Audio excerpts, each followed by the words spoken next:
Olá amigos do canal do YouTube Bruno Bazzoni Oficial, te convido, se você ainda não é inscrito no por aqui, se inscrever, não esqueça de ativar o sininho para não perder nada do canal. O tema de hoje é o relógio de Deus, sinais que indicam o fim. Quem visitar um determinado castelo alemão, notará algo estranho. Em cada aposento os relógios estão parados com os seus ponteiros marcando a mesma hora, 4 minutos depois das 9. O guia então conta aos visitantes a seguinte história: anos no passado a duquesa daquela mansão morreu, sendo ainda muito jovem. O duque, seu esposo, deu ordens para que parassem todos os relógios do palácio no momento da sua morte e nunca mais continuassem marcando as horas. No seu profundo pesar ele fez isto para mostrar que, para ele, o tempo deixara de existir depois da morte da sua amada esposa.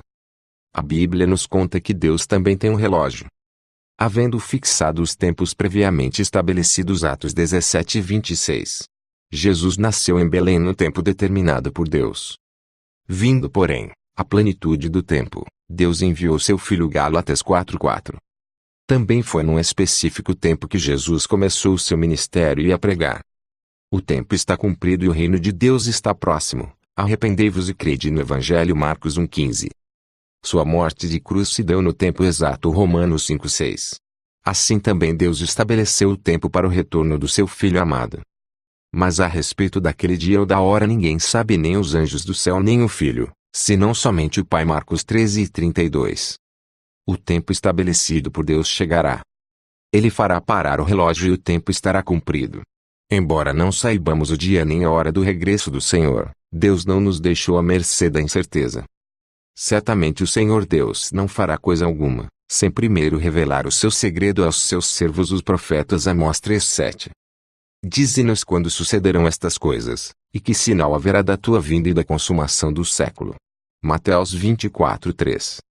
Esta pergunta foi feita a Jesus pelos seus discípulos, no Monte das Oliveiras, pois eles estavam interessados em saber o desenrolar dos acontecimentos. Por certo expressaram o que está no nosso coração também. Deu-nos Jesus alguns sinais? Certamente. Aproximadamente 100 textos nas Escrituras falam dos sinais que ele deu da sua vinda e da atitude que deveríamos tomar sabendo da proximidade da sua volta. Ele recrimina o desinteresse de alguns neste importante acontecimento. Sabeis na verdade discernir o aspecto do céu, e não podeis discernir os sinais dos tempos. Mateus 16:3. Sinais que indicam o fim. As Escrituras nos dão a conhecer o tempo da segunda vinda de Cristo pelos sinais. No mundo social. Sabe, porém, isto: nos últimos dias sobrevirão tempos difíceis, pois os homens serão egoístas, avarentos, jactanciosos, arrogantes, blasfemadores, desobedientes aos pais, ingratos, irreverentes, desafeiçoados, implacáveis, caluniadores, sem domínio de si, cruéis, inimigos do bem, traidores, atrevidos, enfatuados, antes amigos dos prazeres que amigos de Deus, tendo forma de piedade, negando-lhe, entretanto, o poder. 2 Timóteo 3:1-5. Disse Jesus: e por se multiplicar a iniquidade, o amor se esfriará de quase todos. Mateus 24:12.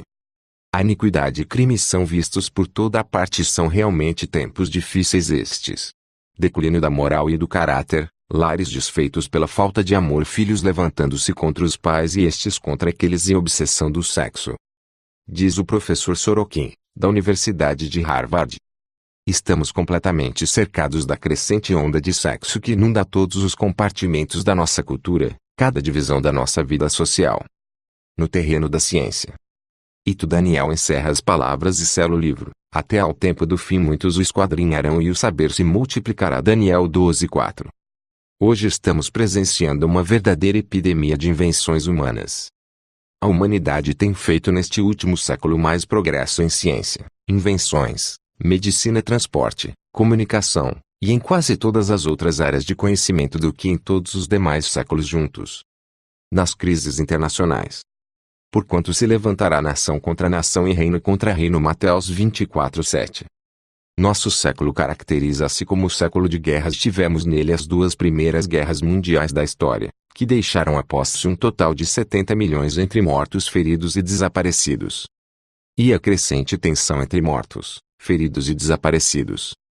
E a crescente tensão que agora existe entre os povos só pode significar uma coisa. Caminhamos para um terceiro conflito. A humanidade estremece de pavor ao saber que, com o apertar de um botão, nosso mundo poderia se tornar uma cratera fumegante. O sonho de paz e segurança se tornou um pesadelo de terror. Haverá homens que desmaiarão de terror e pela expectativa das coisas que sobrevirão ao mundo. Lucas 21:26. Na natureza. Logo em seguida a tribulação daqueles dias, o sol escurecerá, a lua não dará a sua claridade, as estrelas cairão do firmamento e os poderes dos céus serão abalados. Mateus 24:29. Já se cumpriram estes acontecimentos preditos pelo próprio Jesus Cristo? A resposta é sim. O escurecimento do sol deu-se no dia 19 de maio de 1780, o chamado Dia Escuro.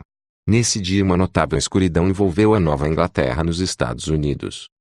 Numa publicação histórica do estado de New Hampshire, se lê, perto das 11 horas começou a escurecer como se viesse a noite.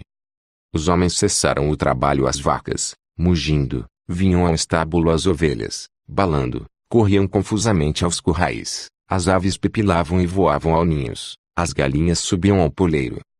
Pessoas acreditavam haver chegado o fim do mundo. Alguns corriam de um lado para outro clamando haver chegado o dia do juízo. Os ímpios corriam aos vizinhos para confessar suas culpas e pedir perdão.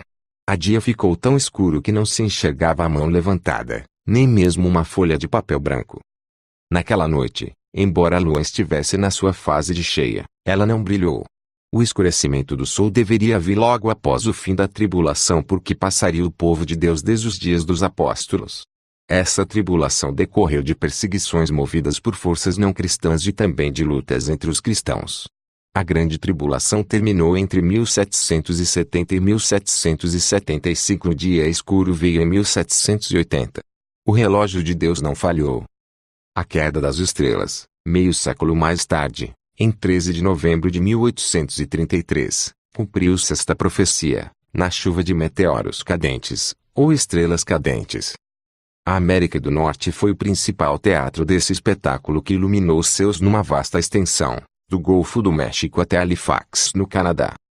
Estes sinais foram considerados cumprimento da profecia de Jesus e indicação de que a história do mundo estava no que as Escrituras chamam tempo do fim. Haverá grandes terremotos, epidemias e fome em vários lugares, coisas espantosas e também grandes sinais no céu. Lucas 21:11. Nosso século testemunhou 2 grandes terremotos. Os maiores da história, o da China, em 1920, no qual morreram 180 mil pessoas, e do Japão em 1923, que matou cerca de 300 mil pessoas, e foi descrito na época como o maior desastre desde o dilúvio. Biafra e outras regiões foram grandemente afetadas pela fome. O pior desastre do século foi o do Paquistão em 1970, cujas as vítimas se contam aos milhões. Calamidades por mar, ar e terra proclamam a vinda de Jesus. A proclamação mundial do Evangelho. E será pregado este Evangelho do Reino por todo o mundo para testemunho a todas as nações. Então virá o fim. Mateus 24:14. Quando ocorreu o primeiro sinal do fim, o escurecimento do sol, a proclamação do Evangelho era limitada quase exclusivamente à Europa e América. Mas logo se iniciou o grande movimento das missões modernas. Milhares de missionários cristãos penetraram a Ásia e a África e ilhas, tendo o cristianismo experimentado crescimento sem precedente. Hoje ele abrange o mundo inteiro e o Evangelho soa em praticamente todos os lugares da Terra. A Bíblia está hoje traduzida em mais de 1.500 línguas e dialetos e está sendo distribuída numa média de 100 milhões de exemplares cada ano. Muitos o esquadrinharão, disse o anjo a Daniel referindo-se ao seu livro, e como consequência, toda a Bíblia seria estudada, e isto seria no tempo do fim. Daniel 12:4. Com tantas evidências, pode alguém ainda duvidar? Uma menina estava lendo a Bíblia, e um descrente escéptico se aproximou e disse: "Você não poderá entender este livro, ele não é verdadeiro." Olhando para cima, direto em seus olhos, ela disse, calmamente, mas com convicção: "Há uma coisa na Bíblia que eu sei que é verdadeira." Qual é? A Bíblia fala que nos últimos dias virão escarnecedores. E o Senhor é um deles. Pedro realmente descreveu os últimos dias de crença e cepticismo, tendo em conta que, nos últimos dias virão escarnecedores com os seus escárnios, andando segundo as próprias paixões, e dizendo onde está a promessa da sua vinda. Porque desde que os pais dormiram, Todas as coisas permanecem como desde o princípio da criação, segundo Pedro 3:13 e 4. Mas o que se vê prova o contrário. Nunca antes teve o homem a habilidade de destruir o mundo. Nunca antes teve o homem de enfrentar os problemas da poluição que ameaça a vida neste planeta. Nunca antes foram os sinais bíblicos tão concretizados como agora. O marcador no relógio de Deus mostra alguns minutos para o tempo por ele estabelecido. Aprendei, pois, a parábola da figueira, quando já os seus ramos se renovam e as folhas brotam. Sabeis que está próximo o verão, assim também vós, quando virdes acontecer estas coisas, sabeis que está próximo, às portas. Marcos 13:28 e 29. Ora, ao começarem estas coisas a suceder, exultai e erguei as vossas cabeças, porque a vossa redenção se aproxima. Lucas 21:28. Nós devemos agir como se Jesus viesse hoje. Os que o amam deveras considerarão estas coisas com seriedade e com a ajuda de Deus estarão vigiando até que ele venha. Portanto, vigiai, porque não sabeis em que dia vem o vosso Senhor. Mateus 24:42. Ficaremos por hoje por aqui, mas na próxima semana teremos mais. Cada dia teremos um encontro mais, e se terá por séculos. Amém. Ponto.